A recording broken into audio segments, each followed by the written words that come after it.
If you want to be a singer, you probably need to have a good voice. But there's much more than that. I asked Karin Hochapfel to share her experience as a singer. She only started as a professional at the age of 40. Interesting tale. Here she is. So we can start right away, Karin, and thank you so much for being a part of the podcast. You're the first singer that I am interviewing, so I'm very excited. And of course, I immediately think, singer means, Christina Aguilera, big success, and, life on stage. How is the life of a singer? How did you start? I started to sing when I was 2 or 3 years old. Wow. Like so many little girls, I loved to sing and to dance, and I really, really loved it. But my family was not very artistic. And then during school, I had another little bit traumatic thing. I was very shy. I was part of the choir, of the school choir, and we had a very old-fashioned teacher.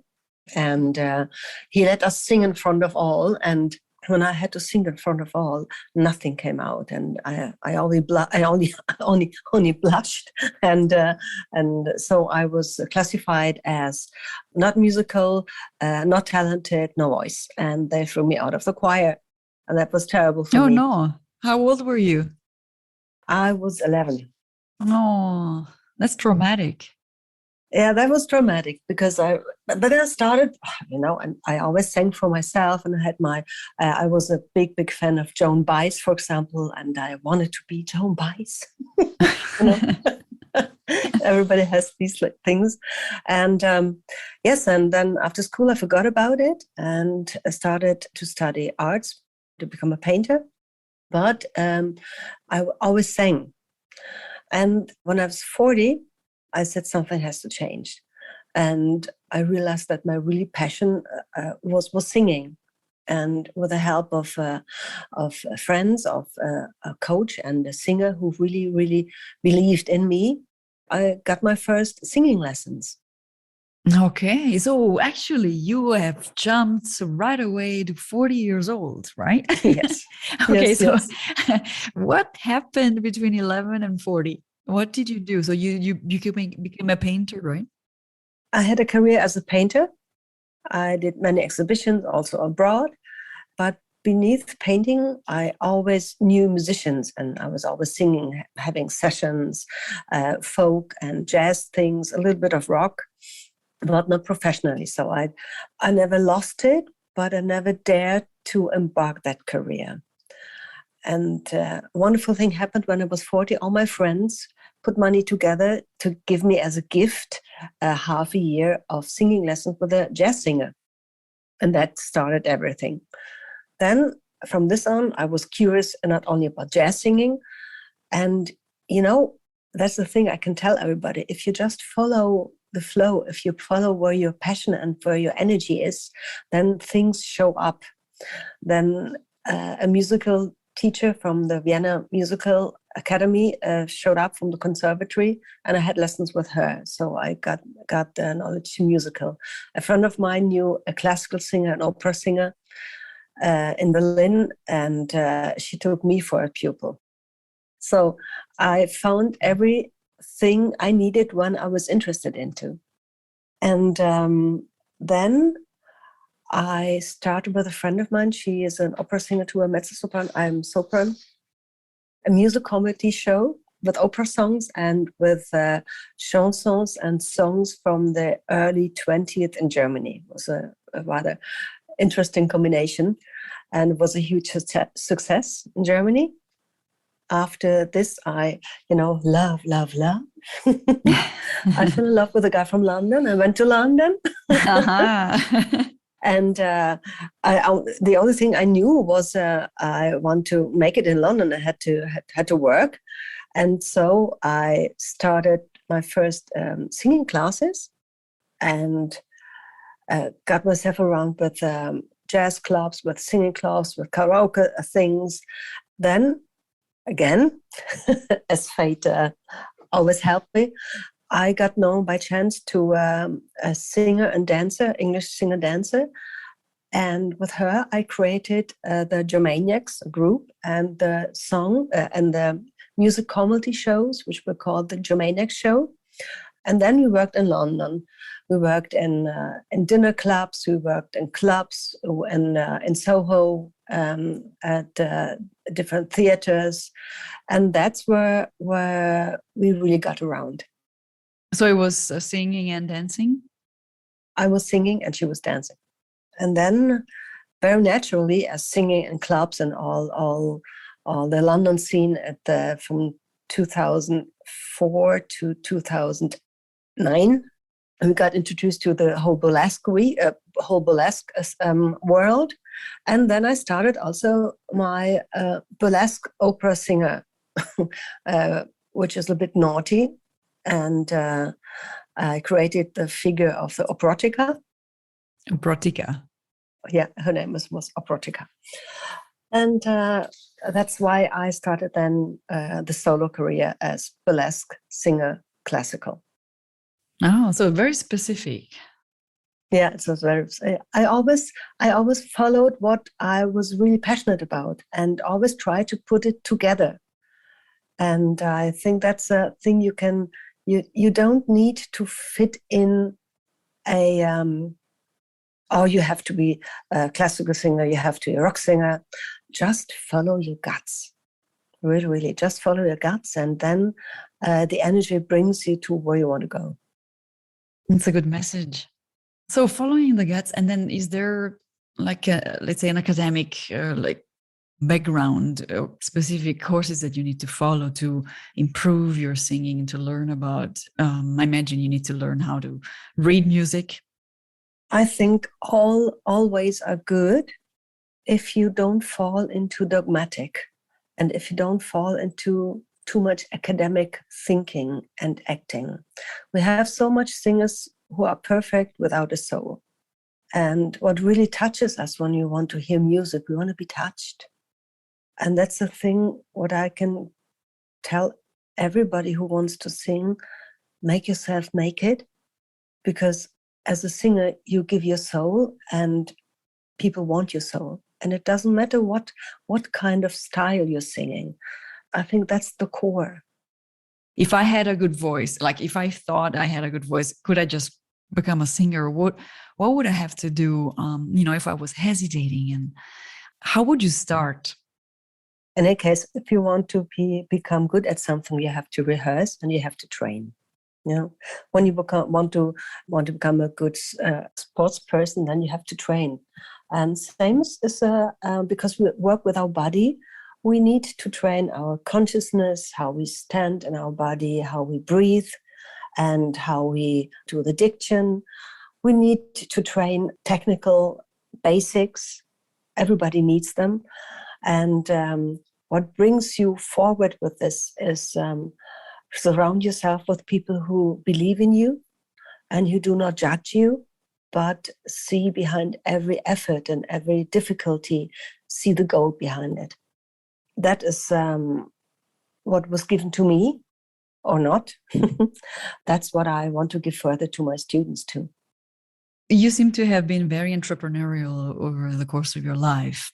For people like me, for instance, who was definitely not into entrepreneurship, what are the career paths as a singer? Where could I go? Yeah. First, look for a good school or for a good teacher. Then look for good connections where you can sing auditions. For example, if you want to become a musical singer, then look for teachers for a school where you can learn the basics. And now today, the schools help you already with how to move, where to find the right auditions. But you have to know what you want. And there are also courses to prepare for auditions. This is one thing.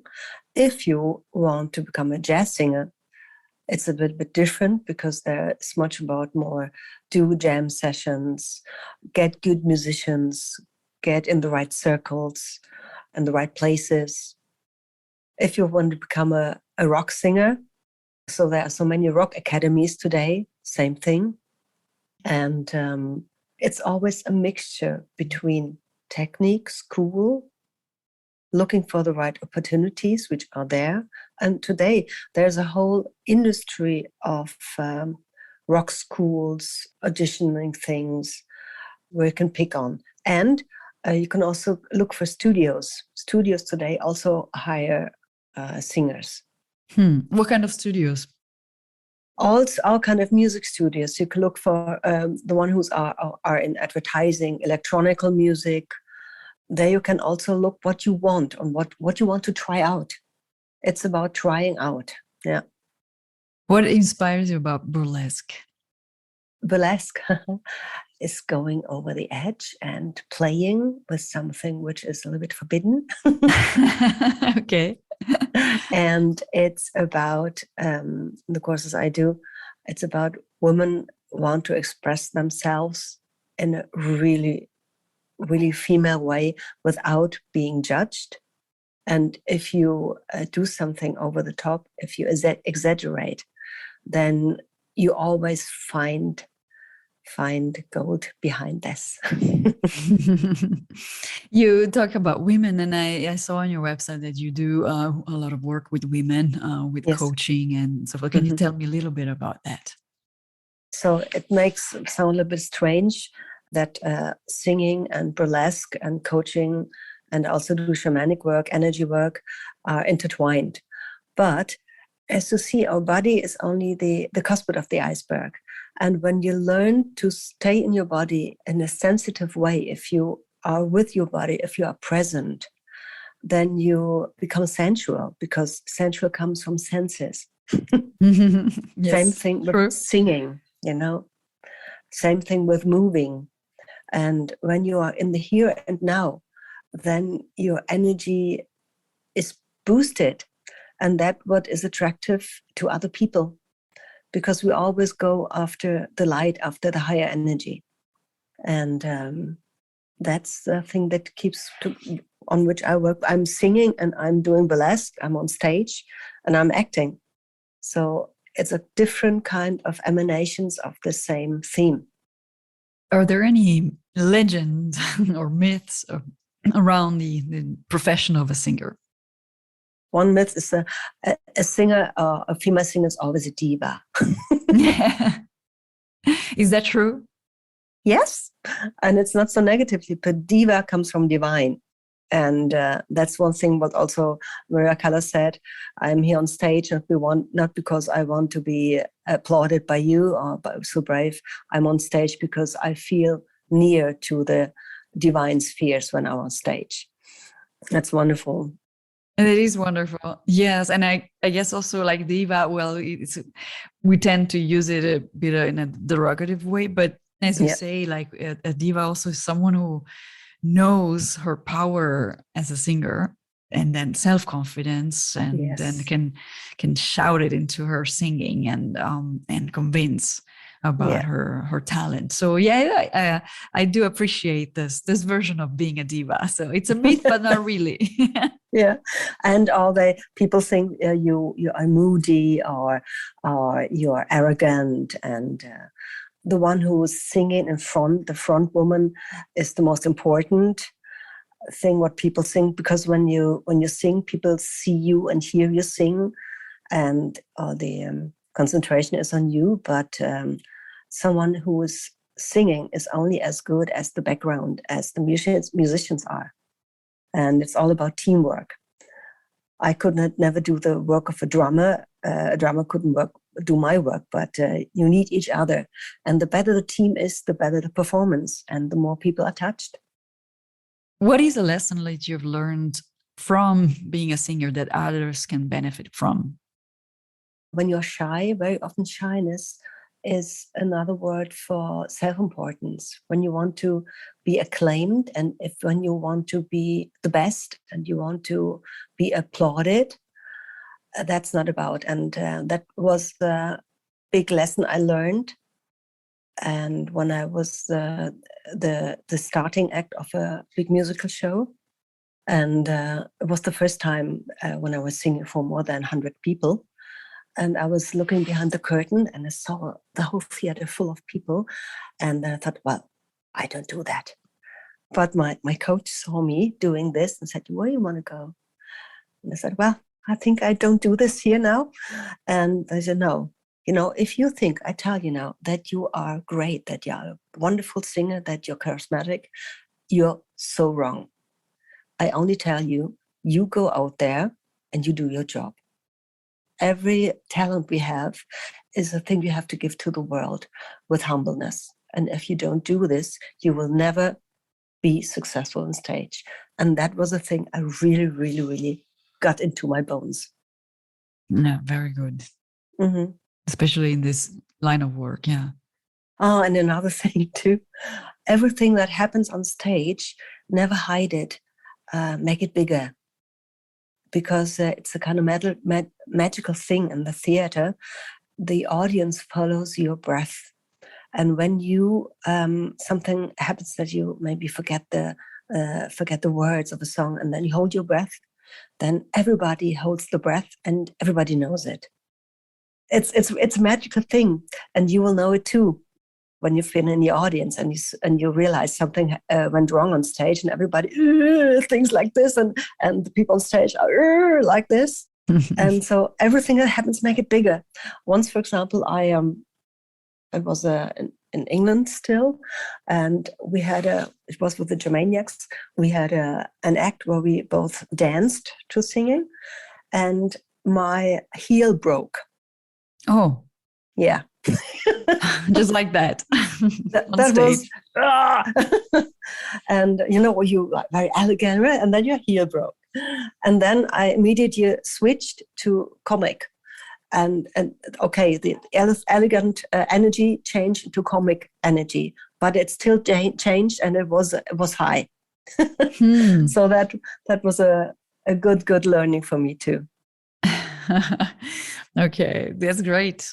And is there anything else that you would like to advise to a new singer or an aspiring singer? Don't head for perfection. You can never be perfect. And head for the joy, and head for where your energy is. And take every advice and every fault you do as a possibility. And never let yourself down by critics. That's a good advice. It is a tough business, and it Yes. is a tough, also on your own self-esteem, I guess, sometimes. Yeah. Is there any character trait that would be particularly resilient as a singer that you would say, yes, if you have that kind of character, that singing would be great for you? If you are outgoing, if you love to be in the midst of attention, you can be shy. These both characteristics can live one beneath the other. Many stars are very shy in private life. Very often, being someone who likes to be in the middle of attention is a thing which is more radically judged, But the ones who can shine have to shine. You know what? Yeah, everyone his own talent, his own way to shine, right? Yes. And if you fear and shyness are not naturally, they are induced socially and from our society. And if you have enough passion and curiosity go over that, then do it. Every creative work, it's always going beyond your limits. That's always there where creativity lies. What brought me always far is I always created myself a mission impossible. A song I loved and I could not sing, and that's the way I really enlarged my repertoire. To create yourself always a mission impossible. Mission Impossible, yeah. And the last question from my side is, what did you wish they told you back then about the profession of a singer that you didn't know then? That it's hard work. Because when you see in the television and the cinema, you see them sing on the stage, Mm. And then you say, oh, they can do it. And it's easy. And people are born with that. But it's hard work. It's work. It's technical work. It's work on your personality. Because if you don't look into your ego, you never can evolve there. And you never can give. And it's teamwork. Well, congratulations for managing and for becoming who you are. And I actually still painting. Yes. Good. So I'm still painting. Art is your way for sure, and that's fantastic. Yeah. That you be able to live off your art, be it singing, painting, dancing, is just a great achievement, I think. Yes, and that's another thing what to say, because it's very hard to live from art. One thing which I had to learn is to become my own marketer. That is really very important, not to be shy and say, I am good with this. And then you can say, oh, I'm not good with this one. So it's not about heightening yourself. It's just showing up and have the courage to go out and be a marketer. That's the thing which most artists do not like and do not embark. That's a very important thing. Yes, I could tell everybody who, oh, you want to be a painter or you want to be a singer. That's so important. So don't be afraid to say how good you are in marketing yourself and expose yourself to that. Yeah, very good. And Karin, it's been very entertaining and informative. Thank you very much. I think that's going to be really good. And I'll post the link to your website as well so that people can see what you're doing. It will be my pleasure to do that. Oh, thank you very much about that. Yeah. Take good care. Yeah, thank you. Karin's advice is don't aim for perfection, aim for joy and concentrate on where your energy goes. Follow your guts and see where that energy takes you. If you're a singer and wish to share your experience, please reach out to me at jobtalespodcast@gmail.com. Bye-bye.